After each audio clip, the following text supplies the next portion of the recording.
When it's hot out, I don't care how much you love cooking, nobody wants to be trapped over a stove all day, chefs included. After working in a hot kitchen, the last thing we wanted was something heavy or complicated. No soups, no stews, no long braises, just something quick, easy, delicious, and light enough for those hot days. Well, here are 5 dishes I used to make during or after a shift when I wanted good food without overheating. Let's start with one of my favorite snacks. Sound good? Let's cook. I'm not sure there's a better combo of flavors than sweet and salty, and fresh sweet melons and salty, funky prosciutto makes that happen every time. Plus, it couldn't be easier to prepare. I've got a cantaloupe and a honeydew melon, but a Tuscan, Crenshaw, Chantilly all will work, and especially when in peak season. There are many ways you can prepare and serve this up, and it's completely dependent on what you want. Once you slice off the ends and carve the peel away from the melon, slice it in half, then remove the seeds. Now from here, you can make long wedge slices, or perhaps wedges that are cut in half. You can even get a bit fancier and use a measuring spoon to carve out little melon balls. You do you. What I like to do is leave the peel on, slice it in half, discard the seeds, and then make wedges. From there, I slice between the ripe cantaloupe and the under-ripe outer flesh, going in about halfway. I like this cut because it gives you something to hold on to while also showing the array of the beautiful colors of melons from the outside in. At this stage, let's break out the prosciutto. I've got about 3 ounces, and my best advice for this is just make sure the butcher puts parchment in between each slice, or else you're going to be cursing my name trying to pull them apart if not. I usually cut these into 4 pieces, and each piece will be used on 1 piece of cantaloupe. For the melon ball, you can use a toothpick and press the prosciutto right down on in for a little 1-bite snack. For the full or half wedge, I just wrap it around the center of it. Prosciutto, believe it or not, is pretty pliable, so even if you need 2 separate pieces, they'll still come together to look great. For the cut with the outside rind, I just slide the prosciutto down and wrap it around. This is totally a personal way of doing this, but again, it's a family favorite. Yeah, when I was 15 years old working at this country club called The Legends, I would do all the garde-manger, so I would make these really extravagant, beautiful fruit platters. And I remember my chef, his name was Chef Kelly Corcoran to be exact, he was like, hey, we're going to wrap this melon in prosciutto. And I'm like, dude, what? Like, that sounds disgusting. So he takes a slice of cantaloupe, puts prosciutto on it, goes, taste it. And I was like, oh my God. This is the best thing I've ever had. That salty, sweet, savory combo, I'm telling you, this is simple. You're going to love this, I promise. Once you've got all your prosciutto wrapped melon, I just plate this up and place each piece fanned out for all to see. The goal is to get them and pick them up with ease and quickly. You could stand it up right as well if you want, no worries.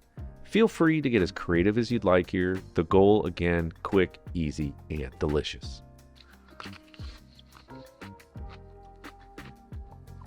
Just undefeated in the flavor department. It's 2 ingredients and I can't think of anything better. Super easy, obviously, but stick around because the last thing I'm going to show you in this video is what chefs truly crave when it's hot out and, well, all year. Now, check out this next one. This lemon ricotta pasta is a favorite when it's hot outside because, well, it cooks in under 9 minutes. I'm going to start by adding 16 ounces of ricotta cheese to a strainer over a bowl. I just want to remove as much liquid as possible. And hat tip to anyone out there that has access to and can use sheep's milk ricotta. The flavor is undeniably more delicious. From here, you'll want to decide what kind of pasta you'd like to use for this dish. Spaghetti, rigatoni, fusilli, honestly, anything will work in this recipe. I'll go with spaghetti. So in a large pot of boiling salted water, what should taste as salty as the ocean, remember we are seasoning the pasta, not drinking the water. Add the pasta in there and make sure it's submerged, which I'll admit can sometimes be annoying. But once it's in there, it's go time, and we have roughly 8 to 9 minutes to make this dish because that's how long it takes to cook the spaghetti until al dente. So let's hit it. In a large bowl, I'm going to zest in 2 large lemons, then I'm going to add in the juice of those lemons. You should get about 5 to 6 tablespoons total of juice. Next, while I'm in the grating mood, I'm going to finely grate in about 3/4 cup of Parmigiano Reggiano and then about 1/3 to 1/2 cup of Pecorino Romano. In most restaurants I worked at, this is the combo we used, and people loved it. And well, so do I. That nuttiness salty combo is just so good. I have a feeling you're going to love this one, but first we're going to add in the ricotta along with a seasoning of salt and ground white pepper. I want to keep the color of the sauce really consistent. Give it a mix until it's completely combined and then give it a taste. It should be almost over flavorful, and we'll need that to flavor up our pasta.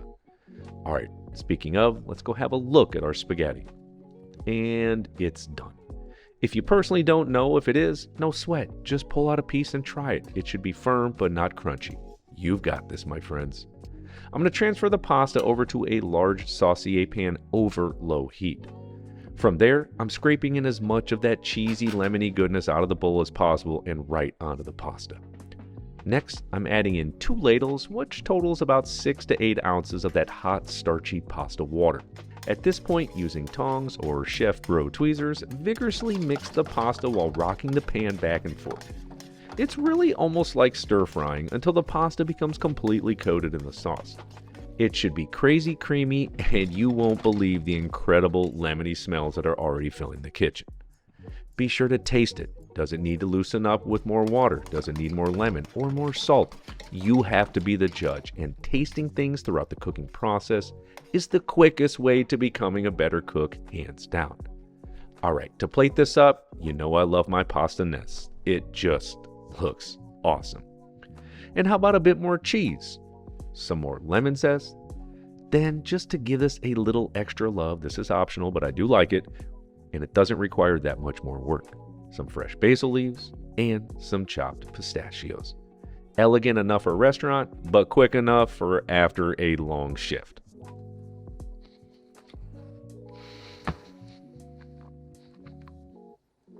A flavor explosion. It's creamy, it's lemony, it's cheese. Oh my gosh. You're going to love this, and we're talking 9 minutes to make. Once the pasta's dropped, you make everything else, boom, done. But this next one, probably my personal favorite. You're going to love it. One of the quickest ways to feel restored after a hot day in the restaurant is loading up with protein. And Gambas al ajillo delivers every single time and in short order. I've got 2 pounds of 1620 shrimp. You can peel and devein yourself or just get them already prepped up way quicker and easier. And yeah, I like the tails on. Gives you something to grab onto, and it just always looks better. Sorry. Give them a rinse under cold water and then just set them in a colander to the side because 2 quick things need to be minced out. Now, to terrify every single person watching, I'm going to thinly slice 10 garlic cloves on a mandolin. I know, this may seem crazy to you, but after having to do this every day for like 15 years, it's kind of just second nature. I always just stop when I get nervous. You, of course, can also just do this with your chef knife. Next up, for the chiles. You can use a fresh Fresno, some dried chiles, or even just some crushed red pepper flakes. That's the beauty of this recipe. You can choose. For the Fresno, just seed and slice. For the dried chile, I like to just slice it and it will sort of break apart into small pieces. Either work, both are great. Alright, it's go time. Transfer the shrimp over to some paper towels and give them a quick dry by patting them down. No need to spend more than a few seconds here. Now in a large stainless steel pan, add 5 to 6 tablespoons of olive oil and turn the heat up to medium. After it heats up for about a minute, place the shrimp and immediately spread them out across the pan as best you can. Then, season them with salt and pepper. You're going to cook these for maybe 30 seconds untouched, and then we're going to saute them for 30 seconds. The goal is to just cook them about 75% of the way there, and with a little sear on them if you can get it. I promise you can pull this off.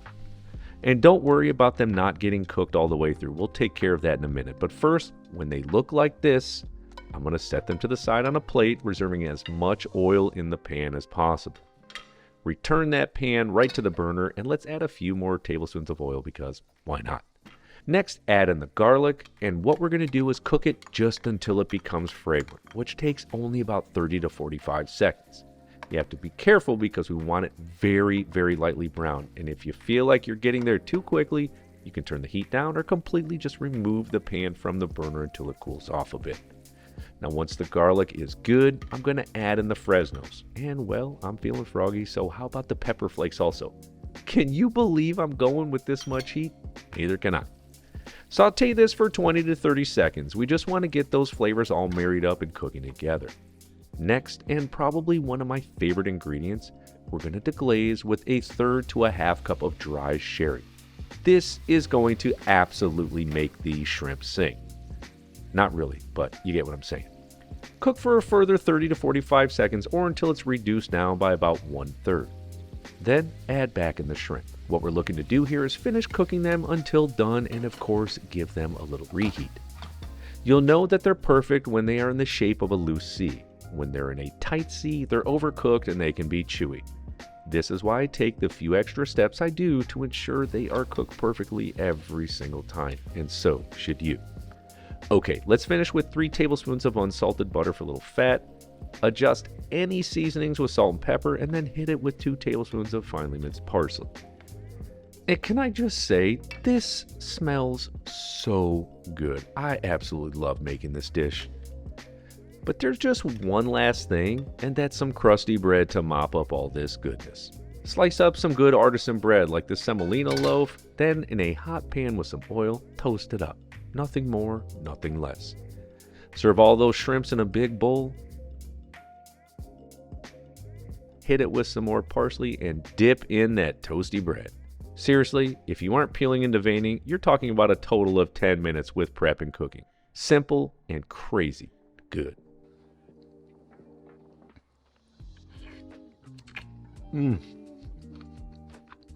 Oh man, garlicky.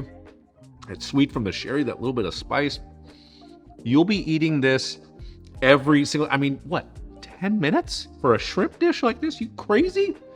But this next one, seriously, probably top 5 favorite sandwiches of all time. No matter if it's hot or it's cold, but it's better when it's hot. The Caprese sandwich is a staple when it's hot out, and even more so when the tomatoes are in season. This one is undefeated. You can use any tomatoes you want, heirlooms, vine ripes, beefsteaks, whatever. If you're wanting this in the off season, Romas and cherry tomatoes are decent just in case you do want this in February. I'll go with the vine ripes and give them a thick slice, about a ½ inch or so, that's it. Then for the cheese, fresh mozzarella is absolutely what should be used, and for sure what's used at cafes in Italy and any good spot here in the States. Now if you can get a hold of buffalo mozzarella, you should definitely do it. And if you want something a little bit different but still crazy good, grab some burrata. You won't regret it. Whatever cheese you go with, give it a slightly thinner slice than the tomato because I like to double up these on the sandwich. Now back in the day, everyone just called fresh mozzarella buffalo mozzarella. And I remember working for a chef, Chef Joe Hovland, and I was saying buffalo mozzarella, and he's like, actual buffalo mozzarella? And I was like, yeah, for sure. And he goes, yeah, right. I guarantee it's not. And I'll let you know what it really tastes like. So in the summertime, we served fresh tomatoes and buffalo mozzarella. We imported it from Italy. And the second I tried it, I'm like, yeah. The stuff we call buffalo mozzarella is like hardened milk. Tastes like nothing. So I can't say it enough. If you got access to real buffalo mozzarella, it's really a no-brainer. Okay, the cheese is wrapped up. Now to plate it up. But first, don't forget about the bread. Ciabatta, focaccia, sourdough, honestly, anything that's a little crunchy on the outside and soft in the middle is good. I used to eat these on baguettes all the time when I was in the restaurant industry. Slice it down to normal sandwich sizes and then stack it up. 2 slices of mozzarella, a big old fresh tomato slice, of course salt and pepper, that is probably the most crucial ingredients in this whole thing. Then for a little fat, some olive oil, and a fresh basil leaf. Beautiful. Oh yeah, the top bun and done. And this will do it for me. Seriously, perfection. Now if you want to add a few things, even though they wouldn't be too classic, but I'll admit they're dang tasty, some reduced balsamic vinegar, or even some pesto. I've got both these recipes on my website at billyparisi.com. I'll throw some links into the description for you. Also, if you want, you can heat it up to make a panino. A little oil on the top bun and bottom of the panini grill and toast away until that cheese is melted. Although when it's hot, I like it cold and classic. But you absolutely feel free to get creative and make this recipe work for you. That is the whole goal.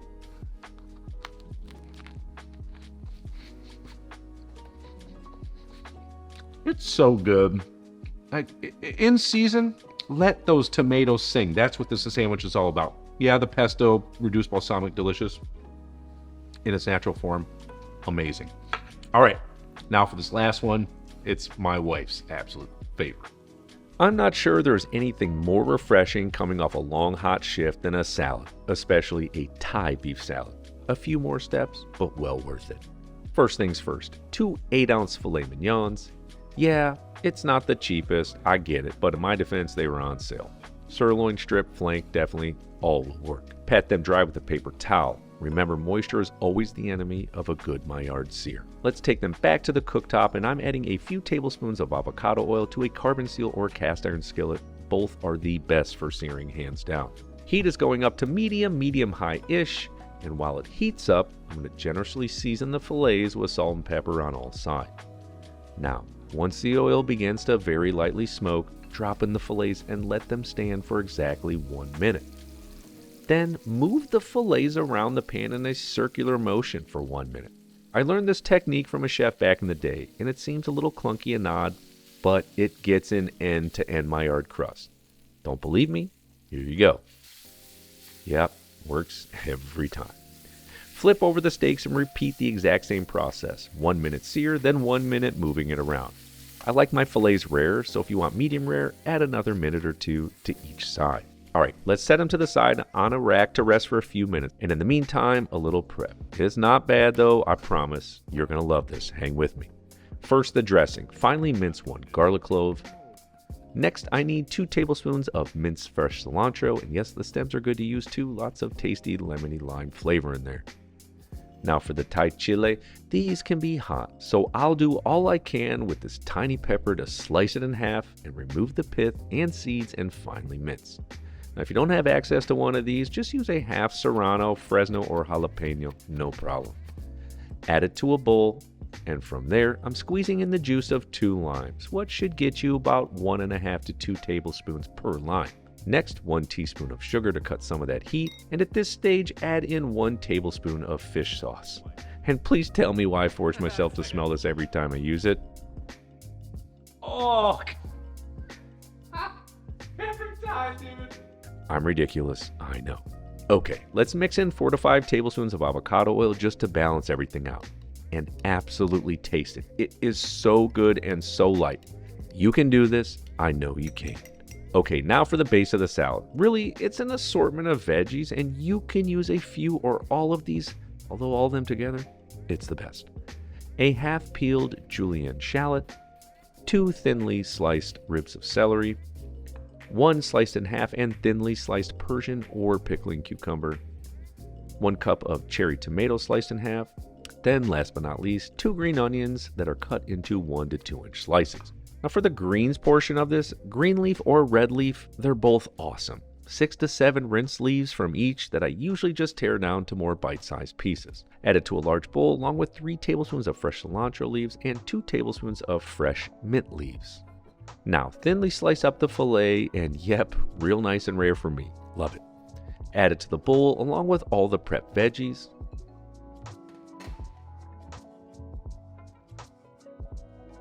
A little S&P, and then to perfectly coat this Thai beef salad, dress the walls of the bowl. This way when you mix it, you'll be coating everything instead of just a bunch of dressing going to the center. This evenly distributes it throughout the salad. You should really dress all your salads like this, just an FYI. Okay, let's plate it up and eat.